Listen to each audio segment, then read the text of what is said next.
Hello, everyone. Good morning or afternoon, depending on where you are calling in from. Thanks for joining us today. My name is Andy Moore. I'm the executive director of Nanner. And we're so glad you're here for today's presentation with Professor Wang. If you have not already met Sam, he is a professor of neuroscience at Princeton University. His education goes way back all across the country. He has a BS in physics. He went on to earn a PhD in neuroscience from Stanford School of Medicine. He's done postdoc research at Duke and Bell Labs. He's worked on science and education policy for the U.S. Senate Committee on Labor and Human Relations, or Human Resources, excuse me. Joined Princeton in 2000 and has done all kinds of stuff: law, public affairs, cognitive science, quantitative and computational biology, information tech policy. He also runs the Princeton Election Consortium, which puts out all kinds of great data and information about everything. I met him through work trying to combat gerrymandering, which he still does. And today he is going to be talking to us about uh, primaries, pivotal voters. We're really excited for him to be here. I believe his presentation will be, we'll say 25, 30 minutes long, and there'll be time for questions at the end. If you think of a question along the way, please feel free to put it in the chat. I'll be monitoring that as we go along, and we'll try to make sure that we weave those in at the end. And then once we get to that point, we'll have a formal opening it up for questions and go from there. All right, with that, Professor Wang, take it away. All right, Andy, thank you so much for having me. This is kind of for me sort of retro. I've been really getting used to seeing people in person, and so here we are on Zoom again, which is fine. I'm happy to see a bunch of familiar faces and names of people I know, and I see one person who's got much more beard than last time I saw him. That's fascinating. Looks great. Hope he knows who he is. Um, so yeah, it's a pleasure to be here. This is I think a difficult time in American democracy and very challenging. Um, and I will say, just speaking personally, that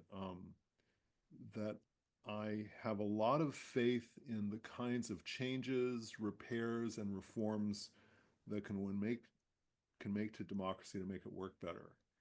And I have of two minds right now in this kind of odd time in our history. One is that there are some very immediate concerns right now.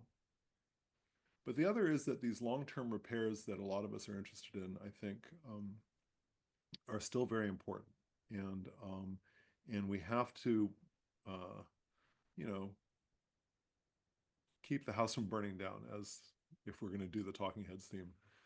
So we'd like to keep the house from burning down, but but we also have to build something in the long term, and I'm having trouble thinking of a long term. I don't know. I guess Life During Wartime would be probably the right Talking Head song for where we are now. So here's what I'm going to do today. I'm going to talk about how I look at problems of democracy, and I will say that I'm a math guy. So as Andy said, my background's in physics, um, and my day job is I'm professor of neuroscience. But I very much see the kinds of problems that we all see in our democracy as being I see them in mathematical terms, which is not to say that I'm going to make you learn math if you're not so inclined. But like all these problems of unrest and polarization and so on, I turn into a math problem. And generally at the Electoral Innovation Lab, what we're trying to do is take those problems, turn them into a math problem so that we can understand what's really going on, and then use that understanding to build reforms that could work. So there are a lot of really good ideas for reform in this space, and we saw some of them on the ballot this year. Some of them were not on the ballot. And generally speaking, what I would say is the kind of thing that I can do for you as a researcher, as a scientific researcher, is to start casting light on which ones might work, which ones might not work. So probably every reform has some good feature to it, but the question is, will it give you the effect that you want, right? Like, will it reduce polarization? Will it be more likely to make the majority winner come out on top? And I think there are some surprises that come out of that. And I will tell you that I have been surprised by some of the findings. So let me get started and try to not take up too much time and get to discussion. Let me just get my slides set up here. So let's see. I think I'd be like really facile at this by now, but oh, okay. So here we go. I'm going to go over into the corner and okay. And I'm going to assume that you can see the slides now. Is that right? Okay. So Andy's nodding. So I think we're okay. All right. So let me start by saying that I think many people on this call don't necessarily don't fit very comfortably in one party or the other, right? The nonpartisan reformers label really applies to people who feel that they don't really have a home in the Democratic or Republican Party. And I will say that the kinds of things I'm talking about here are of benefit to all voters, including those who do not feel at home. And so my topic today is this third mountain of voters that that feel left out, that feel unrepresented. And I want to show you how certain kinds of changes to the rules could make a substantial difference. So let me just do that, and let's go ahead and go there. So let me first explain to you, for those who have not seen me talk about this, what I mean by the third mountain. So when I look at the, American voters, or really voters in any system, I do tend to see them mathematically. And so, like, for instance, if I think about voters on a left-right axis from liberal to conservative, I might see those voters as being this landscape, which I've simulated here on a computer, as being from left to right, where this left mountain might be where most Democrats are, the right mountain is where most Republicans are. And let's see if I can get this to play. Ah, never a cop when you need one. Let's see, let's try to get this one to play.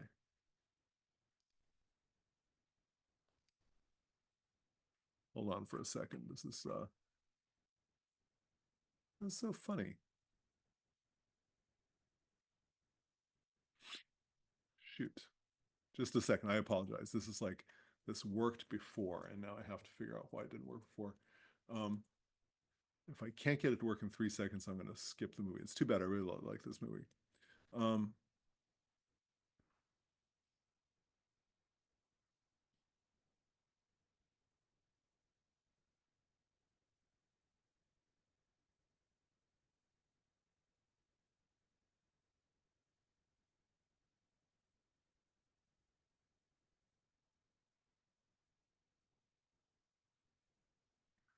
okay, I am going to admit defeat here.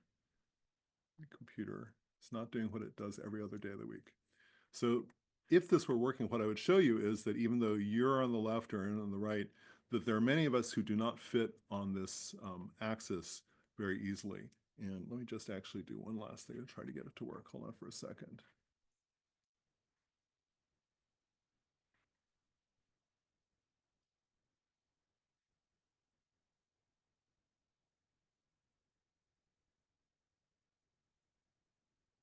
I apologize, everyone. This is like not what you came for. Okay. Can you see the screen now? Yes. Okay, let's see if this works. Okay, so here we go. Sorry about that. So if you're on the left and on the right, then you feel at home in this landscape. But let's say that you do not feel that you fit into that landscape. Maybe you feel, at odds with one party or the other, whether it be about guns or abortion or Ukraine or, you know, the role of insurrection in establishing our mode of government, whatever it might be, you might be in this third mountain. And the point is that in our two-party system, under the usual rules, you have to pick a party that's close to you. I mean, you can pick a minor party, but generally speaking, under the normal rules, you get forced into one of those mountains. Otherwise, your vote doesn't count. And this is a principle known to political scientists for a long time. Basically, the game theoretic principle that when you have a plurality rule for voting in the general election, inevitably the system moves towards having two parties. And so in this third mountain, you have to pick a mountain. And this, of course, creates problems because it creates winners who are forced into one of those two mountains. And it's really hard for us to have a deliberative democracy. And so the main point of this animation is just to show how hard it is under conventional rules. So just, you can imagine that maybe we might like to have a democracy that does a few things. And the topic today is going to hopefully move us towards that. Maybe we'd like let's see, it's going to play again. Okay, first it doesn't play, now it plays too many times. Okay, there we go. You might want a democracy that's representative. So for instance, you might want the winner to be near the middle of the spectrum so that the middle voter and the winner are close to one another. So that might be a good outcome. Another way to be representative is if you have a whole population of people who are on the left, middle, right, and not on that axis, you want that whole range of population represented. Like that would be a good idea. You want it to be responsive, so you want these people to respond either by you being able to eject them from office when they are dissatisfying to you, or you just want them to listen to you. Like you want to be able to petition your legislators at the state and federal level to, to listen to your concerns. And finally, you want them to work with one another. So I'm just saying these things as like basic things I think, anyone who's a fan of democracy might like to see in a functional system. But the problem is that we are not in that system right now. Now, this is an old slide that I've been showing for a few years. I was sort of imagining it as a look back to the past and saying we don't want to go there again. But the people in this slide here, this is an article by Timothy Snyder back from 4 years ago. The people in this slide, you know, they've been pardoned for whatever they may have done. And so they are now basically at this point back as members of society. But the point of this is that there are people who are willing to game the system through things like gerrymandering or to maybe use the rules as they are, whether it be plurality voting in a general election or a primary that's only open to members of that party. They use those rules to get the outcomes that they want. And then there are people who feel so desperate, so unrepresented by the system, that they are willing to break the system. And the difficulty I see as a scientist is that, generally speaking, in a complex system, which is a thing that we study in sciences, in a complex system, it operates okay until something gets very far out of whack. And then you can get something that's really, uncontrolled, like an epileptic seizure or an avalanche or a political revolution. And I think that one reason that I care very much about these reforms that are our topic today is that I want those disastrous outcomes not to happen. And, my faith has been somewhat tested in the last few weeks.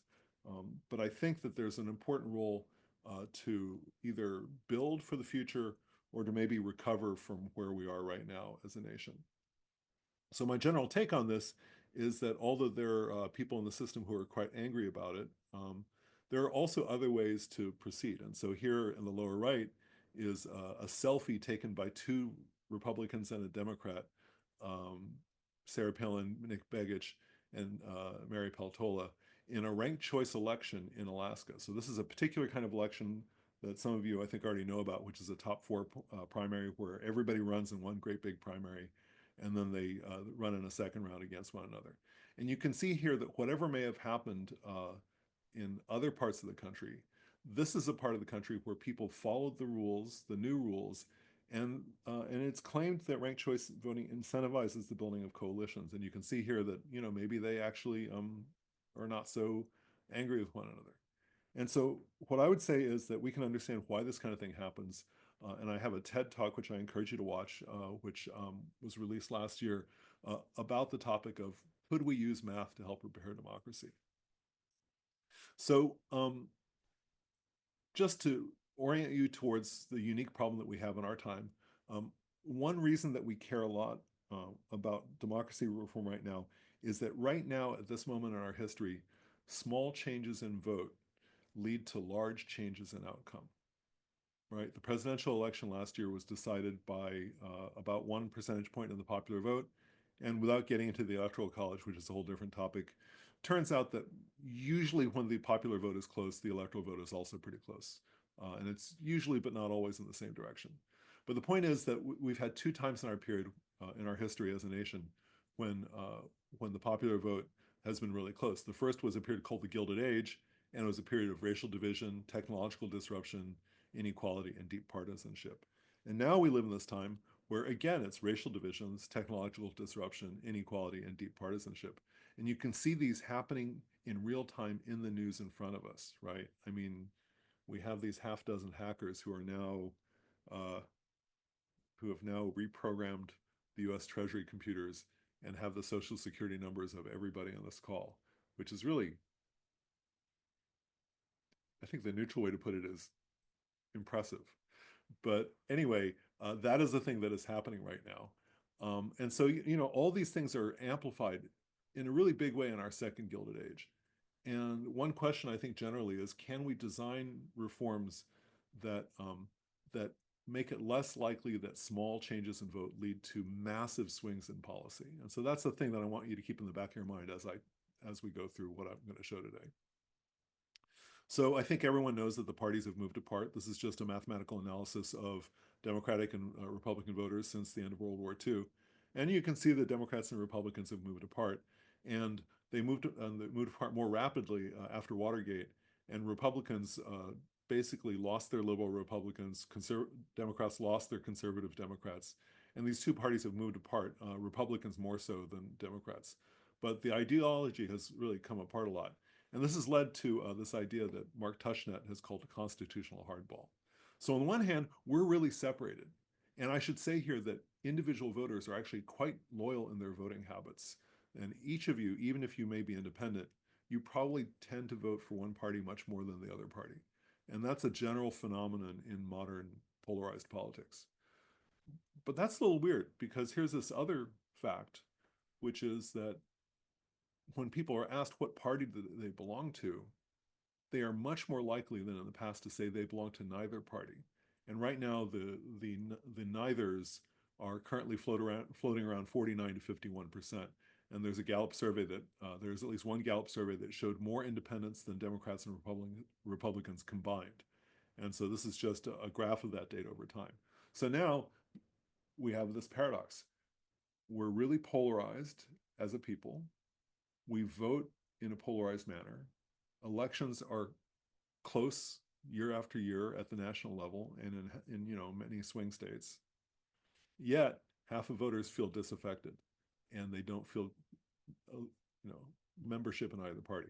And what I want to show you today is the role that primary elections could play in fostering that, and also what a reform could do to help stop that. So that's really what I want to get at. I promised that I would not take a whole ton of time, and you don't know this, but I know that I have violated my own promise to you, so I'm going to try to speed up a little bit. So I'm not going to get into this except to say that my three political science collaborators here and I've persuaded them to take an engineer's view of democracy and to start drawing diagrams like this, where we look at things like redistricting and gerrymandering as self-dealing in the state legislature, drawing its own maps, where we look at checks and balances on the legislature as being these things that are not arrows but are blunt, to show restraints.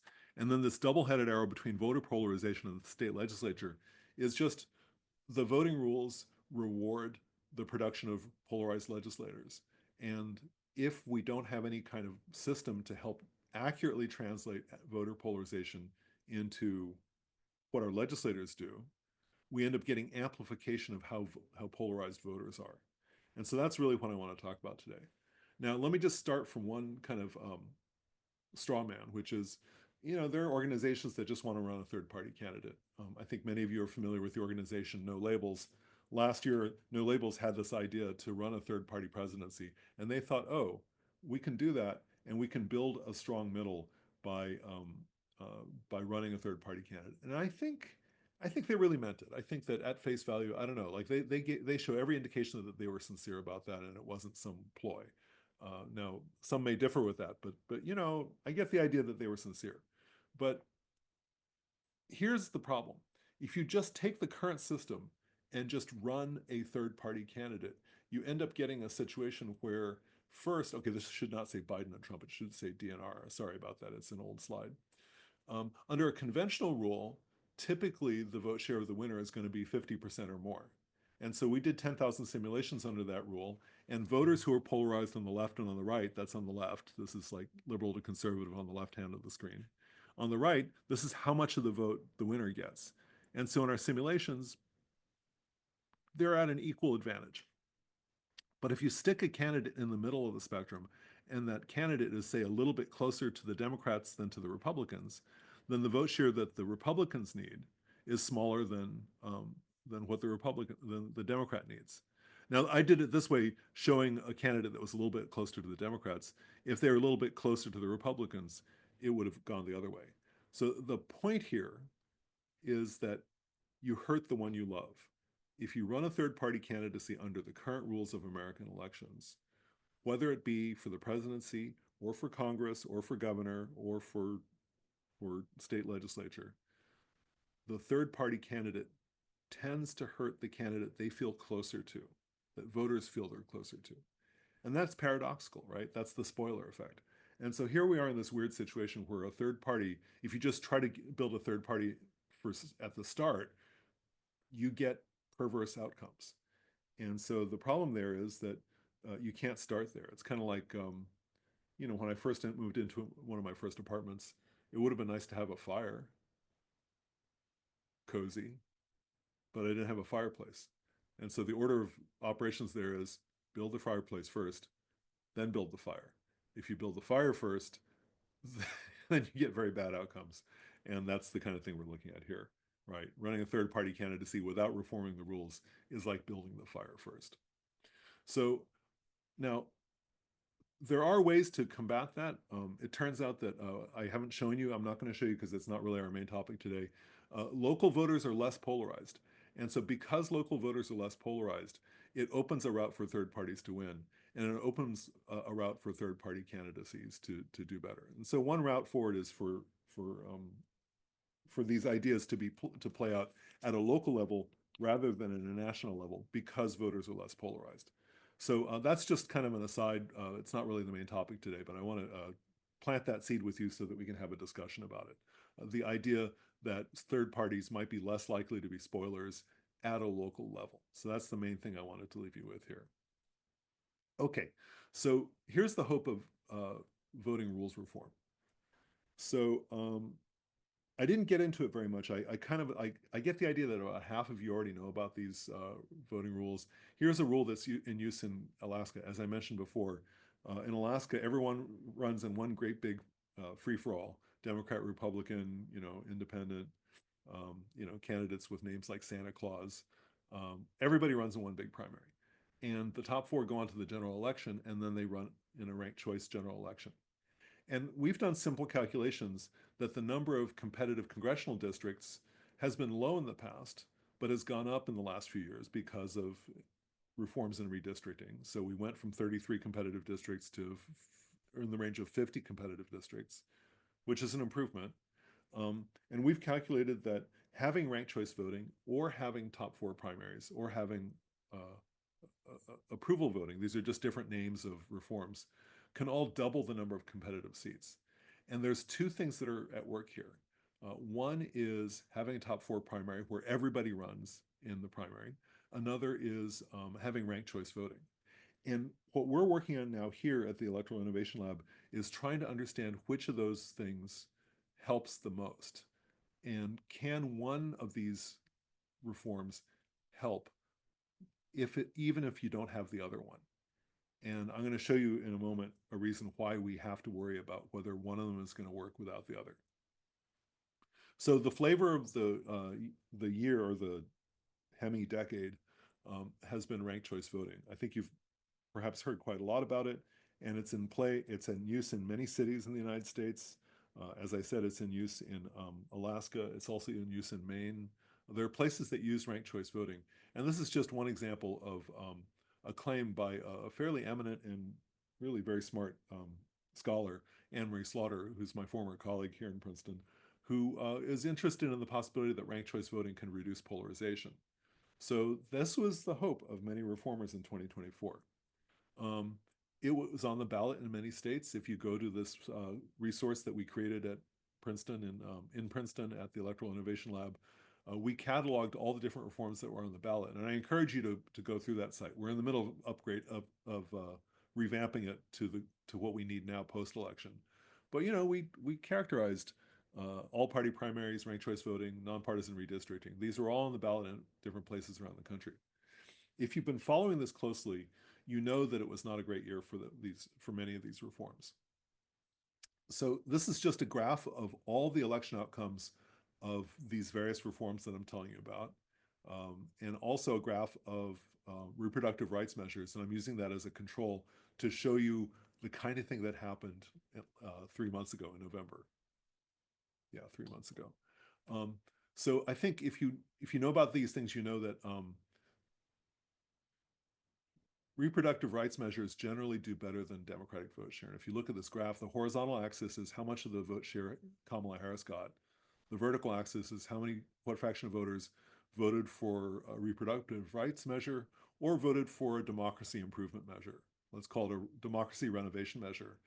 And you can see that abortion and reproductive rights more generally ran on average 11 points ahead of Democratic vote share. So, it's a Democratic Party position plus more voters who are not Democrats. And so that's a good place to be if you want your ballot initiative to win. But here's the problem. Many democracy reforms ran 5 points behind Democratic vote share. So most of these X's are proposals that include ranked choice voting, right? So I think people on this call are well aware of where it was on the ballot, whether it be Nevada or Arizona or Montana and a variety of states. Generally speaking, if something included ranked choice voting as part of it, it ran about 5 points behind Democratic vote share.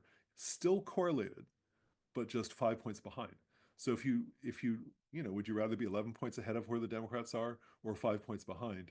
And obviously you'd rather be 11 points ahead, and ranked choice voting wasn't there. So this, creates an issue.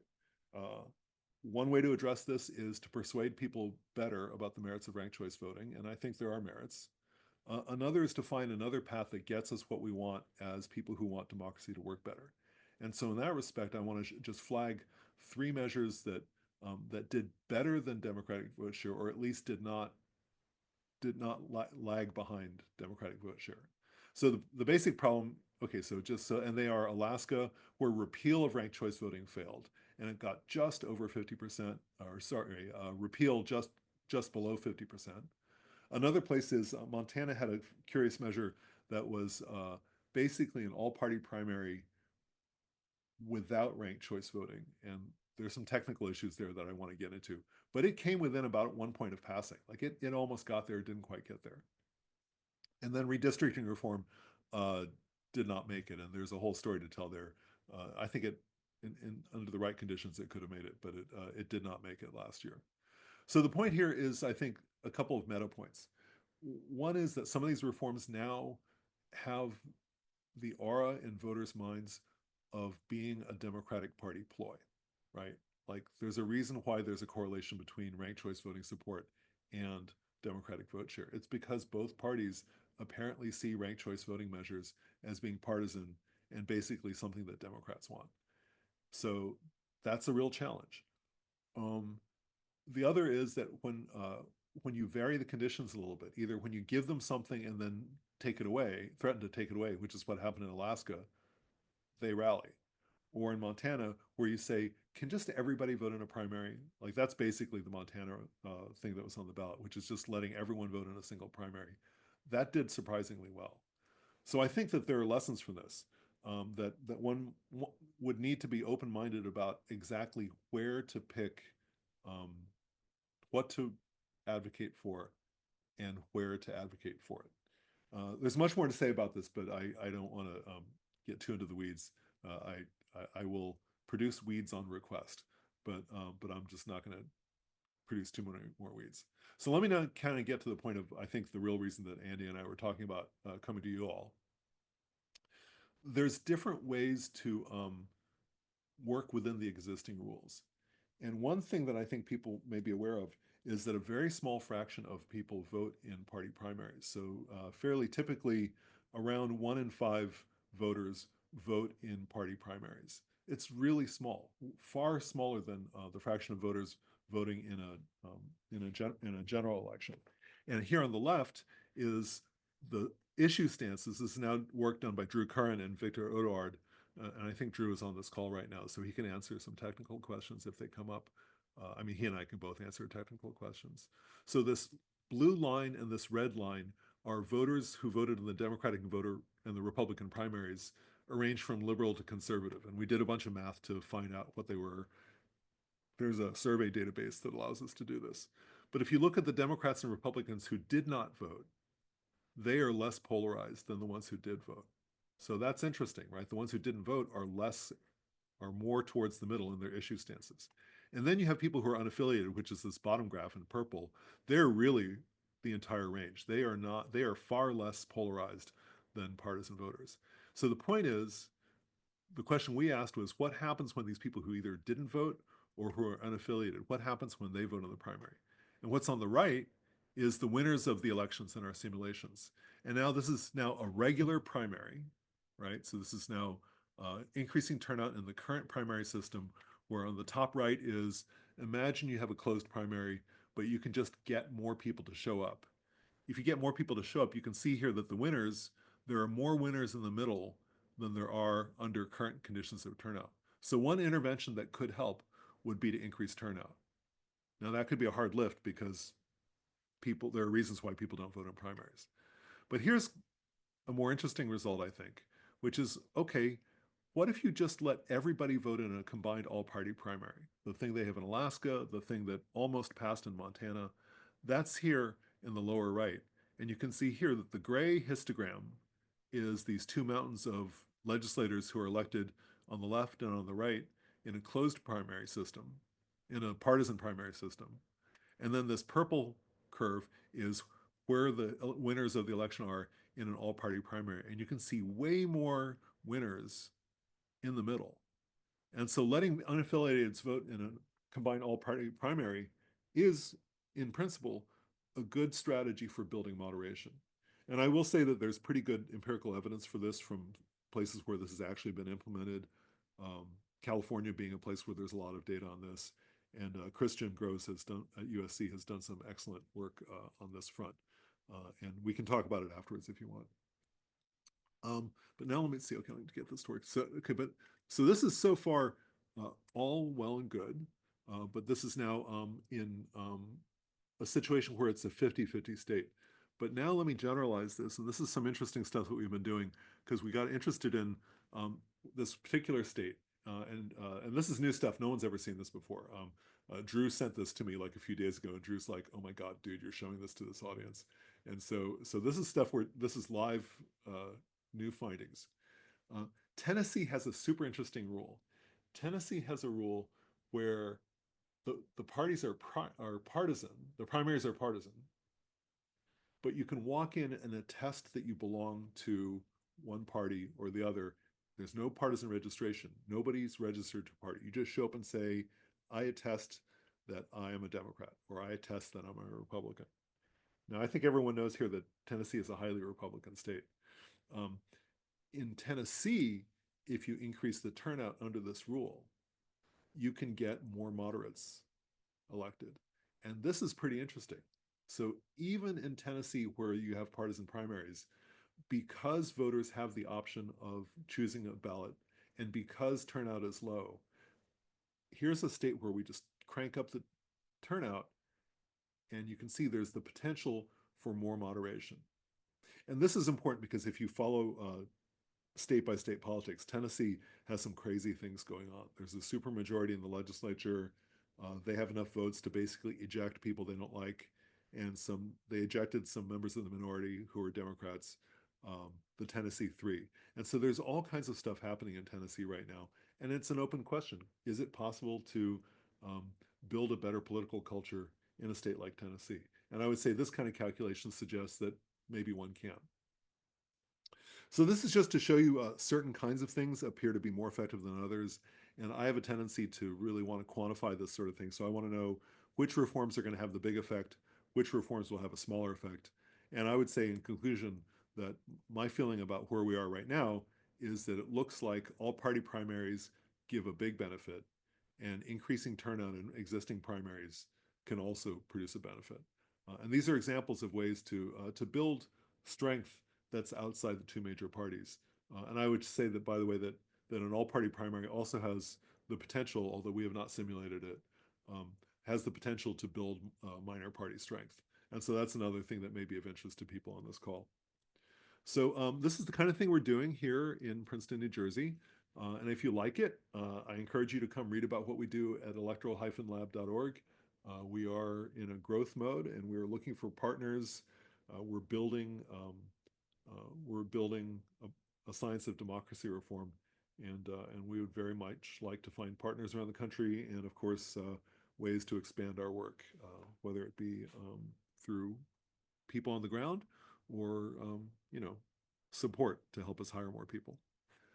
I will reach over to my my stop button. Oh my goodness, I'm so bad at Zoom. Okay, so let's see. So I'll stop sharing, and thank you very much. Thank you so much. I'm trying to like take notes in the background myself. I'm sure many of those others on the call are. Um, we are at the question portion of today. I'm going to start with some that are in the chat, but if you want to ask a question, just raise your hand and we'll call on you in the order you appear on my screen. Sam, the first question is from Amy that asks, would eliminating primary elections increase polarization, assuming no ranked choice, just general elections and runoffs? Yes, Amy, that's very good. Um, the point of our calculations was to we calculated a bunch of things, and I can say that at this point we have pretty powerful capacity, and we can kind of simulate all kinds of scenarios and reforms. And the specific thing that we were showing in that first slide with all the graphs, we were simulating a particular reform in which instead of having a partisan primary for the Democrats or the Republicans, it was a particular reform in which everybody runs in one great big primary. And then, and I believe Drew can correct me if I'm wrong if he's on the call. I believe the particular circumstance that we simulated was everybody runs in one great big primary, and then the top two candidates go on to the general election, and then you have a runoff between them. And that's a rule that they have basically in California. Um, I think California is the main state that has it. I believe Washington State may have it as well. Um, but it's a very particular rule in which we do away with partisan primaries. And that's the thing that was on the ballot in Montana. So I would say that it was a shame that it didn't make it in Montana. Um, but I think it's something that could have quite possibly led to a change in the polarization of winners in Montana of future elections. Interesting. Thank you. Next question is from Tracy. What if the goal is not to reduce polarization, but rather to incentivize legislators to compromise, presumably once they've been elected? Yeah, that's a great question. Who's that? Who asked that? Tracy? Tracy. Thank you, Tracy. Um, so that we haven't simulated ourselves, but I will say just to kind of as a general observation in political science. Now, I'm not a political scientist, but I'm kind of a natural scientist. Um, the game theory of this is that when the two parties have very little overlap in their positions, there's no incentive for them to work with one another. And in past decades, the Democrats and Republicans have been more spread out ideologically. You can say that maybe it's because they were more incoherent. There was a time when political scientists thought it would be great for the parties to separate and have no overlap in interests. And I would say that those political scientists who thought that are probably, you know, rethinking their research judgment on that particular point. Um, it was a good guess, but and so when the two parties are really far apart from one another, there's little incentive to compromise. And the point of the third mountain trope that I gave you at the very beginning is that voters themselves are not all piled up in these two mountains. They are at other places on the landscape of opinion. And one goal, in our view as researchers, is to ask questions like, not only can we elect someone who's at the center, but also can we elect a body of legislators who represent the range of views of all voters? Because if that full landscape of views is represented, then there's a lot of incentive to negotiate, to compromise, and to pass productive legislation. So yes, I would say that a principal goal of these reforms is not only the thing that I find easy to calculate, which is how close are the winners to the voters in terms of how they're arranged, but also eventually good government. And that is something that, as I said, I think there's been a lot of good work done on that. And I think to summarize a whole body of research, if you have more moderates, there's more room for compromise. And this is like not, I would not call this rocket science, um, but um, but in fact, there's pretty good evidence for it. Interesting. Those are the only questions in the chat. If does anyone have questions you want to There's so raise your much going little? on in the chat. You're saying these are not questions? Well, those no, there's a lot of just chatter. Oh, and Drew confirms that the simulation was top Oh yeah. two. Oh yeah, there's all kinds of stuff here in the chat. Gosh, you guys are chatty. Okay, good. Question from David now. Would a multiple party, like three or more parties, democracy be less polarized? And has this been modeled? I want to say, David, I'm glad you asked this. I was going to ask about like multi-party proportional representation and if that is for future study or if that's something you guys have looked into. That is a hard question to answer in the absence of knowing more about the voting rules. So I'm going to interpret this question as in systems that produce three or more parties, how polarized are they? I think that's, I'm going to interpret the question that way, as opposed to how do you get a third party? Because there's sort of this implicit question that I'm going to kind of reject, which is imagine if we could wave a wand and get a third party. And my answer to that is, dude, you can't. Okay, you just like like the whole point of this thing called Duverger's law is you can't just wave a wand and get a third party. I I apologize because I know there are people here who have major emotional and career commitments to trying to do that, but is just doomed. Um, and you know, I say that not because I don't like the idea. Okay, it's just empirically it's doomed. And I recognize we could have a whole great big argument about that. But getting back to the question, so the thing is, if you have third parties and minor parties, you are in a system that allows those people to be elected, and so that can be places like Sweden or Denmark or France or the Netherlands, and that depends a lot on the demographics of those countries. I will say that just as an empirical fact, um, in the United States, it is possible through the mechanisms of primaries and general elections for an extremist wing of one party to then take over that party through the primary and then win the general election. And then we can end up with fairly extreme outcomes. But in countries where there is proportional representation and therefore minor parties, these minor parties have a harder time gaining control, whether it be in Austria or whether it's in the Netherlands or in Germany with Alliance for Deutschland. In each of these, or in France, in each of these instances, the rules make it more difficult for an extreme wing to end up being dominant. Not impossible.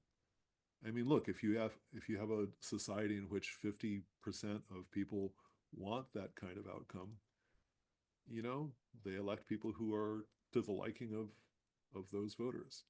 So anyway, to the point, generally speaking, if you look mostly in European countries, it is hard for parties with nations with three or more parties to really um, gyrate off into extremes. Not impossible, because questions of polarization are challenging everywhere around the world, but it is mechanically harder to become extreme.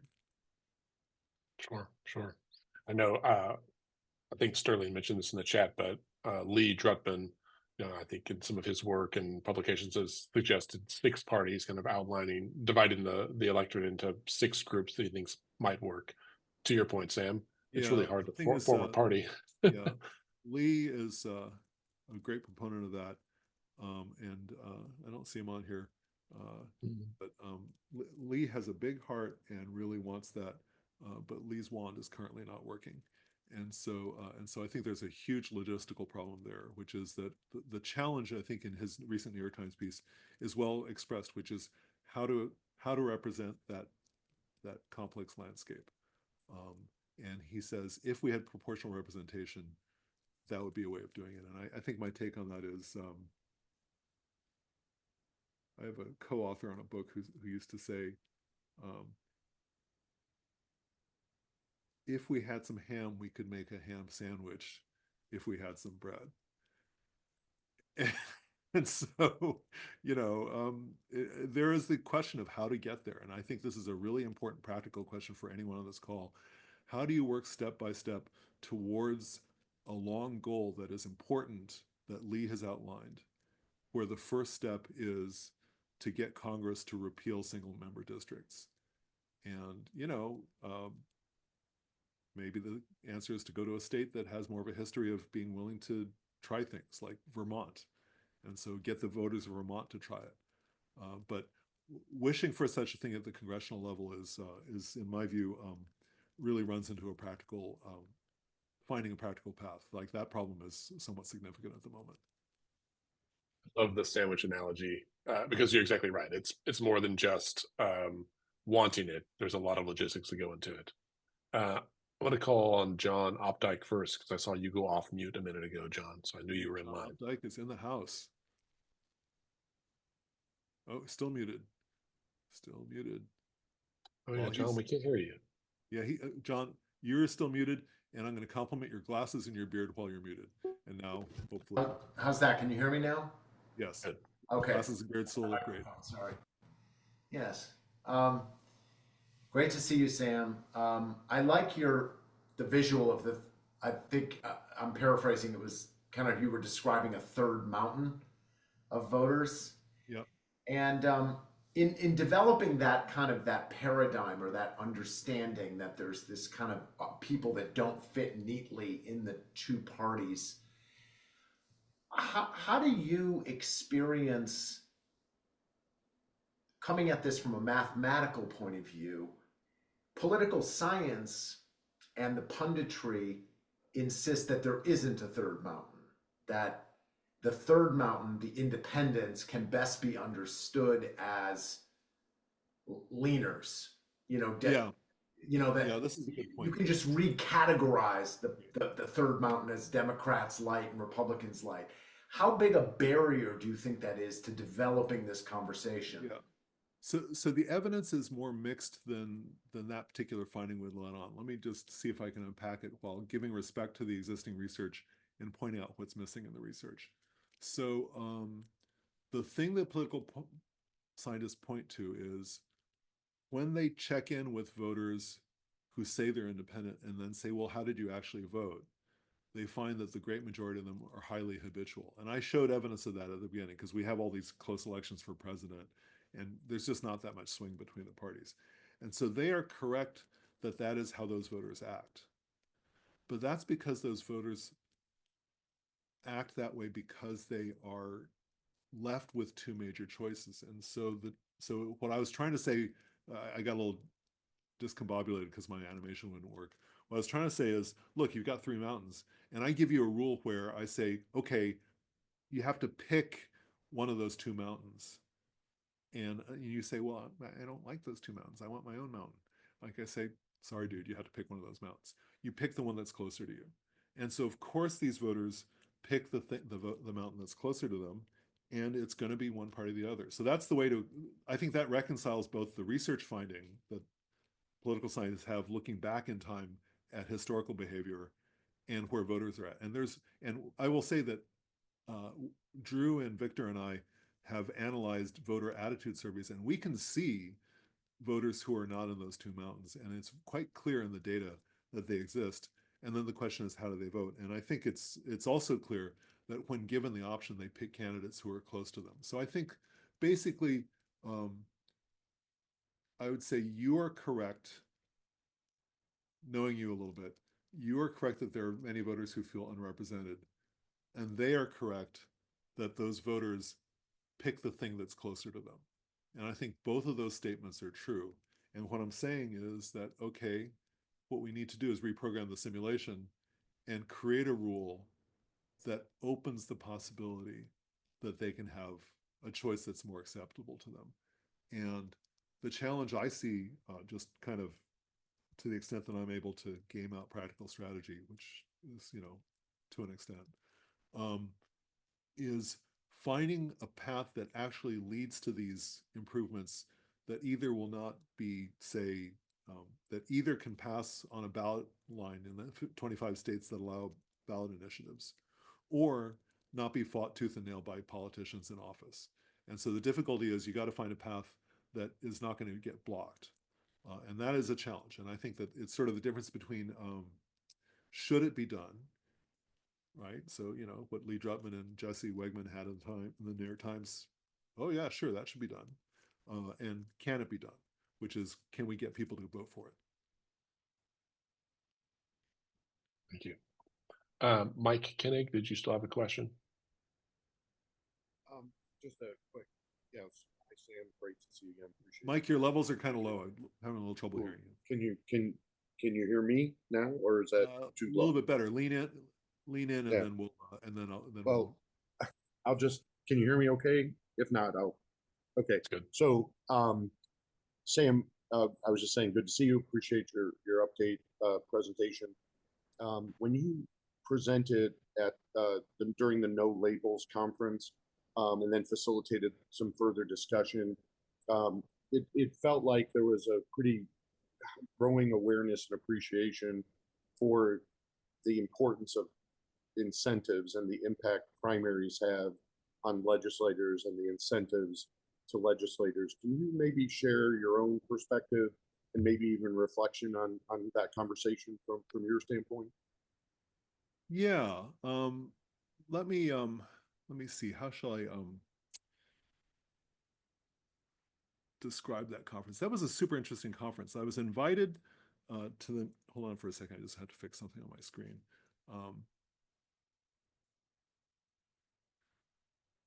I was invited to that conference to talk about a particular reform that they were very interested in, which is having a national primary day, where their theory of change for the moment is if we had a national primary day, it would make it more salient in people's minds, more people would turn out, and we could moderate outcomes. And they came to our team with that question. And I said, well, I don't know how to game out whether there'd be more turnout with a rule like that, because it hasn't been done and it's sort of out of range of what's been done. And so I turned it into the question of, well, forget about the exact reform. If we could increase turnout, and that's actually how those graphs that I showed you, that it came out of that. So I got a really interesting vibe out of the No Labels conference, which is that I would say, Mike, I'm not sure whether this is your question, but I'm going to just tell you what I saw when I went to the circus or the festival or whatever. I was the only non-politician to be invited to speak at that. Everyone else was a member of Congress or a governor or a senator or what have you. And I was really interested in the fact that many of the attendees there were really extremely interested in finding a way out of the polarization that we experience now.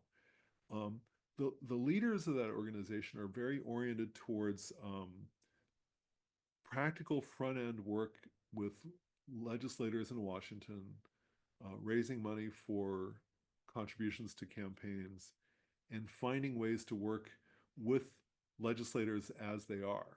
And so they are very much, I wouldn't quite call them lobbying, but I would call them an organization that is trying very hard to work with the system as it is. And the interesting thing there is, I think one question that's going on with that organization is asking the question of whether reform and changing the rules is of interest to them. And it's, I think that there is a shared view, a shared value there, which is, can you empower the pivotal voter? Can you make the pivotal voter, the one who decides the election, closer to the median voter, the one in the middle? So right now, the pivotal voter is whoever is pivotal in the primary. And the median voter might be somewhere very different. And so I would characterize, in some sense, what they want, or what they say they want, is to bring those two together.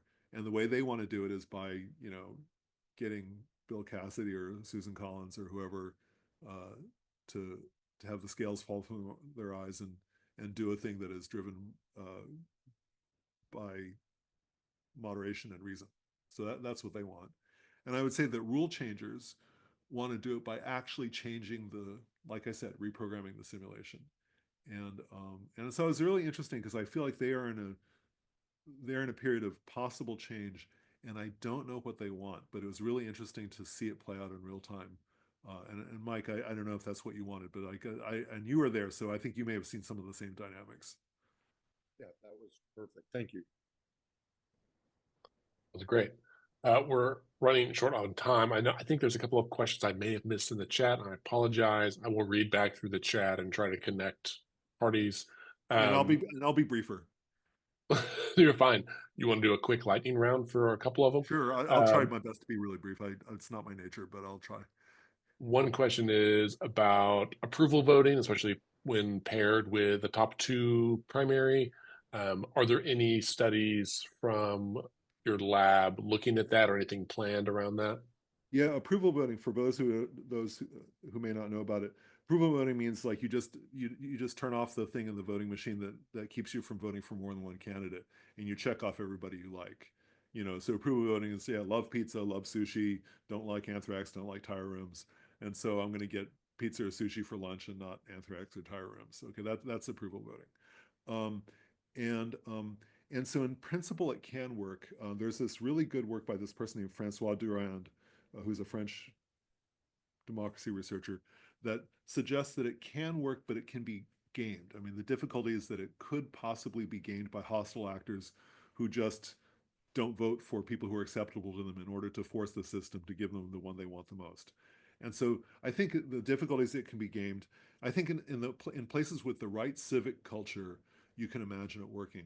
I'd be careful about doing it for a 50-50 congressional seat because that's exactly the polarized thing that we don't like these days. I'd be more inclined to try it in a municipal election, Interesting. as John knows was done in John Opdyke knows was done in St. Louis, because that was actually John was the one who taught me about approval voting. Oh. And then Rebecca also had a question more about messaging, which I don't think is the thrust of the work that you guys do, but have you done any like message testing to find out kind of what might be more compelling to voters in a particular direction?